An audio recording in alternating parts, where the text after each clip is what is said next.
What is up, everybody? Welcome back to RC's Gateway to Comics.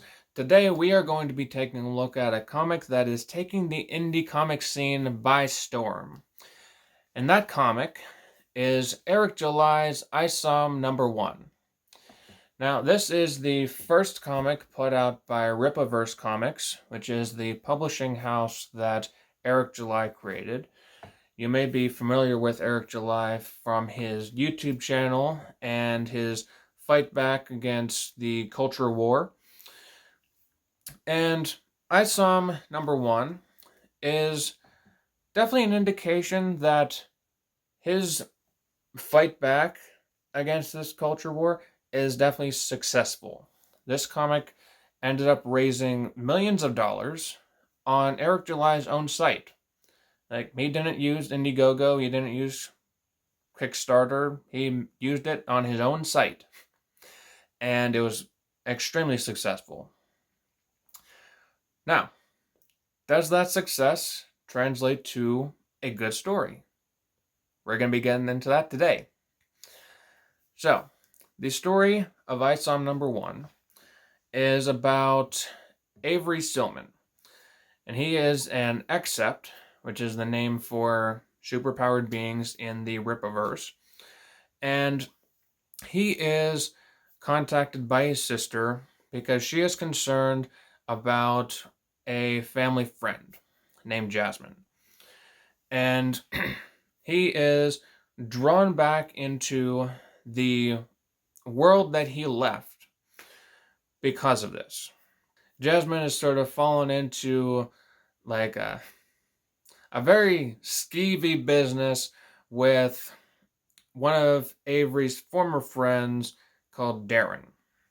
And Darren is he is pretty much a scumbag. Very much a scumbag. Not above abusing or killing anybody to get what he wants. And this is what Avery is coming back to help save Jasmine from. And as the story progresses, Avery, or ISOM, as he is formerly known in the superhero times, encounters various different other superpowered beings, like Yara. And I'll show you who I'm talking about. Yara, who was a standout character to a lot of people, even getting some cosplayers to create costumes for that character, and Alphacore. Now, those are the most notable secondary characters in this story that are introduced. And Avery encounters them and encounters the new superheroes that are sort of like running the town, per se, with Alphacore, and also encountering Yara and how powerful she is. All the while, he's trying to save Jasmine from Darren. And during all of this time, he is trying to not get fully into this superpowered world because he just wants to help Jasmine and get back to his more secluded lifestyle with just being away from the city and just working with his company and just not really getting into like the crime fighting sort of stuff. But as luck would have it for him, that is not quite as easy as he would hope. Now, the way that I look at ISOM #1 is not really in the same way as one would look at a superhero comic. I look at it as more of like a crime thriller with a superpowered twist to it. And whenever I say crime thriller, I mean you're given bits and pieces of what is going on, and you're learning along with ISOM what is going on in this city and with Darren and with Jasmine and with his family and all of these different puzzle pieces that are being put together. It isn't as fast paced as you would think a superhero comic should be, but that's because I think it's more in the thriller aspect rather than the superhero part of it. And it's something that I think there could have been like a switch up in presentation, because if you look at this, then you would probably be more expecting the superpowered stuff to take the highlight, but it is mostly a thriller comic. And because of that, it is certainly understandable that the story takes a while to pick up. Because whenever I was reading this story, I will be completely honest, there were certainly some parts of it that dragged. Because whenever you go into something like this, and with how it was advertised, you do expect much more of like the superhero type stuff. And ISOM himself is a superhero. And it seems like Yara and Alphacore are going to be superheroes as well. Or supervillains, depending. I don't know. It depends, because ISOM sort of got on Yara's bad side, and she ended up kicking his ass or dropping him from hundreds of stories high. I'm not entirely sure which one you would classify it as, but he ended up in the hospital either way. But anyways, back to my main point. You would expect a superhero story to be a little bit more fast paced. And it's something that did stick out to me, because I had to sort of retrain my brain to slow down a little bit. Once I was able to do that, it did progress well, but I think that the how ISOM is portrayed could maybe be switched up a little bit because of those story beats. Now, another thing that I did want to mention is, with the slowness of the story progressing, there were some times that it seemed like ISOM, even though he was a superhero at one point, he did seem to get beaten up a lot. And even though he was able to like heal himself at least a little bit, it did seem like the comic was intent on pushing him as being weaker than these other characters, and sort of being out of his element. Maybe that's because he's been away from the superpowered scene for a long time, but he does seem to be able to hold his own at the end of the book. Like he's able to take out another Accept, and it doesn't sound like it's a problem after he's gotten beat up a couple times. And I can see where Eric July is coming with that part of the story. He wants the superhero to get beaten down because he wants them to overcome the problem of being out of touch with what they thought their reality was, and realizing that these other guys exist and they are possibly more powerful than them. But it seemed a little clunky, but it was something that I can understand, because as a writer myself, I can understand wanting to have your characters be put in situations where they're not really the most powerful, and they have to fight back against something to prove their worth, I guess. And I just think it could have maybe been handled a tiny bit differently.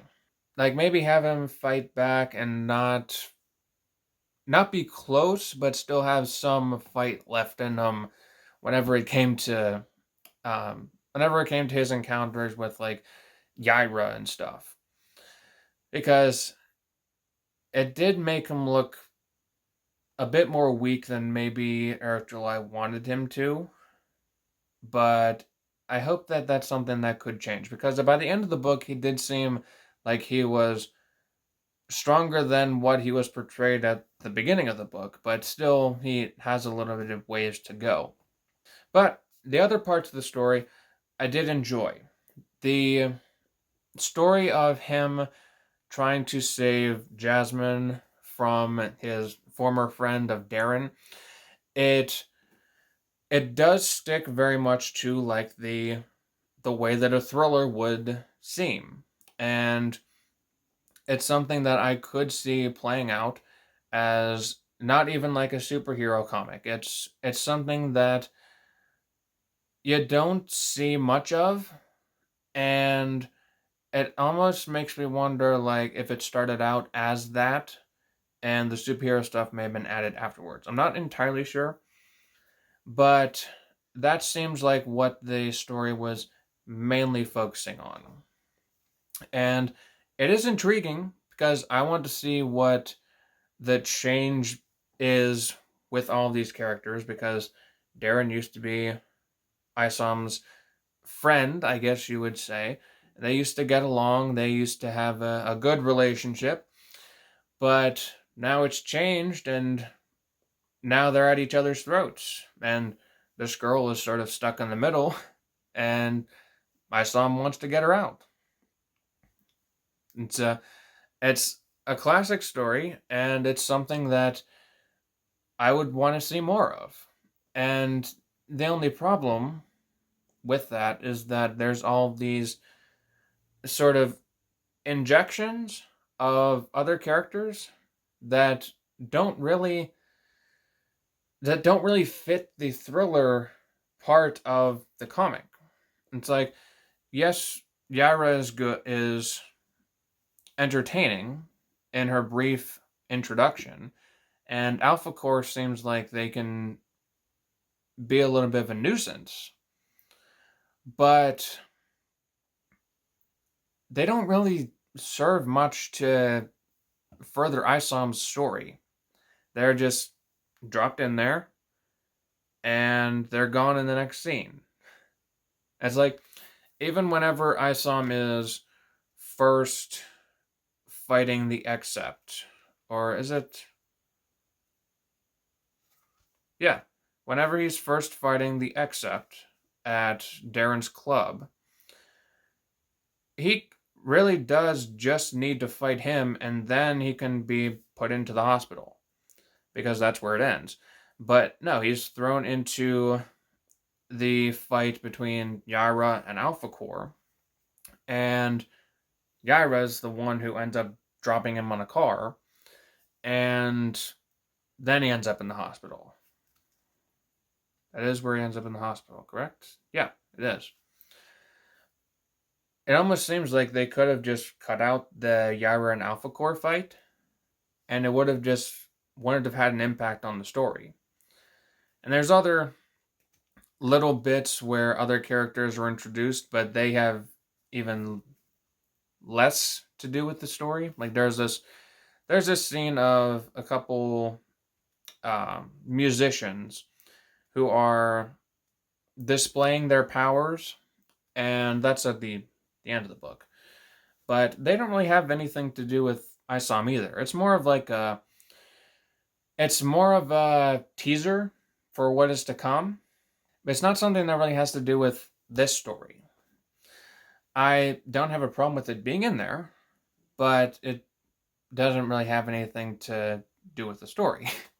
My only thing that I would say, so that I stop myself from going around in circles, is that if it was something that they could maybe focus more on the thriller aspect of this, like the crime thriller, then I think it would have served them a lot better. I enjoy the story as it is, but I feel like there could have been a little bit more tweaking to go through the writing cycle, because a lot of the stuff does seem like it is added in whenever it didn't need to be. Now, again, I can understand Eric July wanting to build up the Rippaverse universe. The Rippaverse universe. Just go with Rippaverse. But it does seem like it was maybe not as fluid as he may have wanted it to be. At least that's how I understood it. Now, the other thing that I wanted to talk about is the art in this book. And the art is by Cliff Richards, and the coloring is by Gabe Al-Taib. You may know Gabe Al-Taib from his appearances on like Fox News and his very outspoken thoughts about the current state of DC and Marvel, which I agree with them on. They are going down the toilet bowl, and they're the ones who are in charge of the art for this book. And there is a lot of good art in here, but I feel like there is a lot of stuff that could have been better. The characters do have their own unique looks to them. The color theory is intriguing. It definitely works for them. Whenever characters need to stand out, they definitely stand out.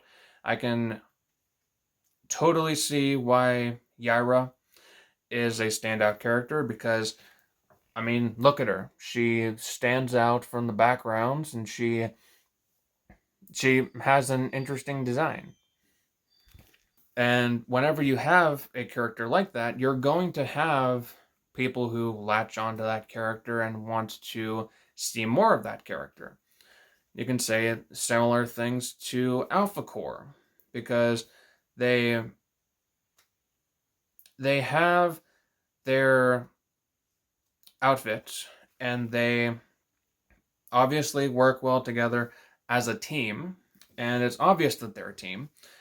And you have them at odds with another character, with Yara, and you're curious as to why that is, because there's something that sticks out with their superhero attire and their camaraderie. So with all of that being said, the characters aren't really the problems that I have with this. The main problem is the layout. And whenever I mean the layout, I'm going to get into exactly what I mean by that. With this story, I'm going to start at the beginning so that there's not a lot of other stuff. You'll notice that a lot of these panels are just rectangles and squares. And this can be for like action scenes, fight scenes, and also the slower scenes. And whenever it comes to stuff like that, the layout can make or break the art. Because whenever you have stuff like that, you can very easily suck all the action out of your art if you have layout problems. Say, for example, you were doing an action scene and you wanted to convey motion, and you wanted it to be like hard-hitting motion. You wanted to make the reader feel the impact of a punch or throwing someone through a brick wall. You could have a panel that's maybe off kilter a bit, or have the characters be one in the foreground and one in the way background. And whenever I'll be going through this book, there are instances of that, but it's not as often as you would hope. There's not any instances of panels that aren't squares and rectangles. There's none that really break that flow.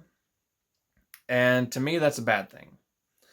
Because if you are able to break the flow a little bit whenever it comes to action scenes, like you want action scenes to stand out. You want to maybe have the panels arranged in different ways so that you can see a lot of action. You don't want it to be laid out the same way as you would two characters talking.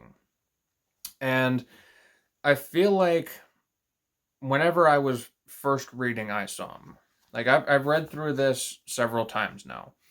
Um, Probably like 2 or 3 times whenever I first got it, and now another 2 times to uh, formulate this review. Whenever I would be reading it, I would. I'm gonna be very honest. Whenever the fight scenes would come up, I would get very bored because the action wouldn't be there.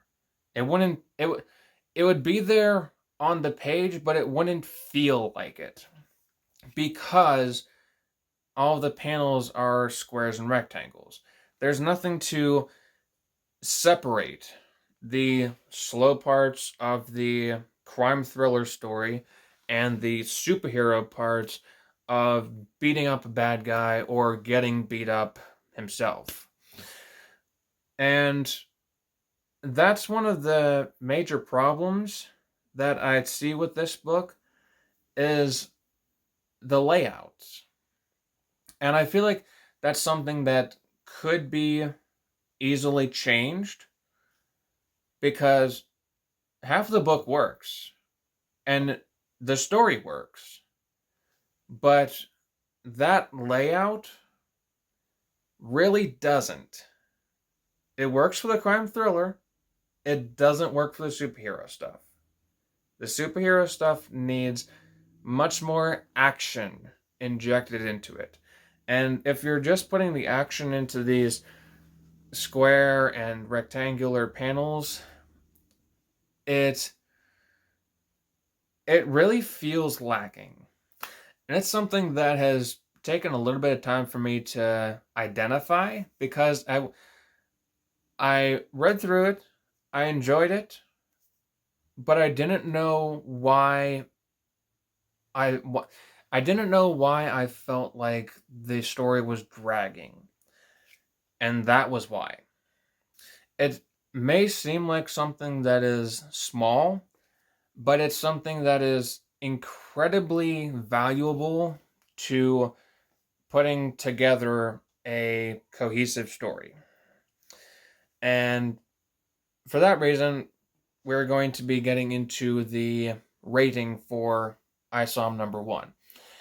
With all of that stuff in mind, with the crime thriller stuff and the superhero stuff and the art um, and the slight issues with the art that I mentioned, this book will end up being a popcorn level story. It is something that I'm interested in seeing continue, but I do feel like there would need to be that switch in art to continue bringing me back because this is a decently sized book. It's well put together, but if I'm going to be getting something like this, then I want it to not drag. Change up the layouts, and it won't drag. If you have the action injected into the fight scenes, then it won't drag. And honestly, that's pretty much the only thing that I could see as absolutely needing to be changed.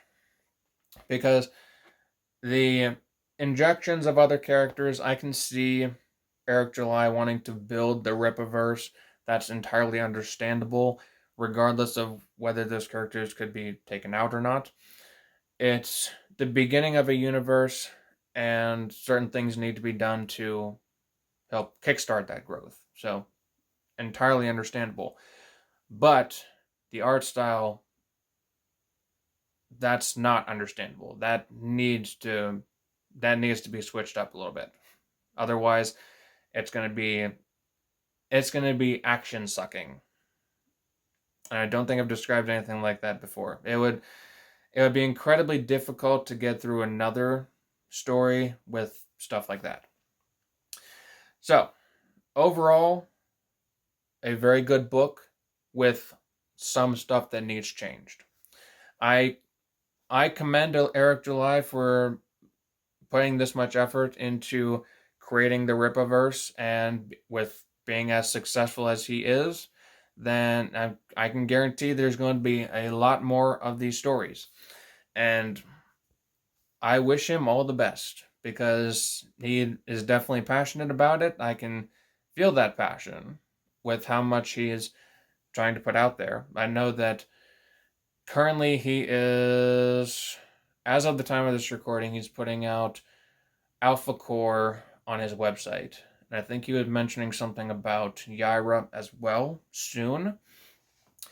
But again, that depends on when this video is coming out. So I would definitely recommend going and checking that out because, as I mentioned, Yara seems like she is an interesting character to follow, even from the brief glimpse that we got of her in this story. And ISOM is definitely a character who fits into the crime thriller genre quite well, and I'm interested to see how he injects the superhero aspect of him into the story even further. So definitely go and check out Eric July's channel and the Rippaverse website because that has all the other stuff and I believe some merchandise also. So, what are you guys' thoughts on ISOM number 1? Did you enjoy it? Did you not enjoy it? Leave your comments down in the comment section down below because I'm curious to see what you guys' opinions are on this comic. If you enjoyed the video, please leave a like and subscribe to the channel so we can continue to keep bringing you more videos just like this. Thank you guys all for watching, and I will see all of you in the next video. Peace out.